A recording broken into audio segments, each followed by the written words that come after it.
সবচেয়ে বড় ইলেকশন ছিল বিএনপির এগেইনস্টে কথা বলতো। চাঁদাবাজদের বিরুদ্ধে সবসময় আমাদের কথা বলতে হবে। যারা চাঁদাবাজ, যারা মামলাবাজ, আমাকে একটু কথা বলতে আমাকে একটু কথা বলতে। এটা তো স্বাধীনতা হলো না। আমরা তো আপনাদের কাছ থেকে কিভাবে শেখাবেন আপনারা?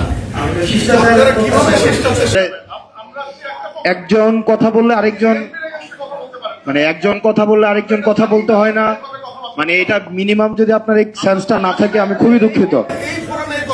একজন কথা বললে আরেকজন কথা বলতে হয় না, এই ভদ্রতাটা এই ভদ্রতাটা এখানে আমরা জানতাম না। আমাকে বলতে হবে, হ্যাঁ আমি এজন্য বলছি, আমাকে বলতে হবে কেন এখানে আমাকে ইনভাইট করা হচ্ছে। আমি একটা দলের প্রতিনিধি হিসেবে এখানে আসছি। এখানে কোনো পলিটিক্যাল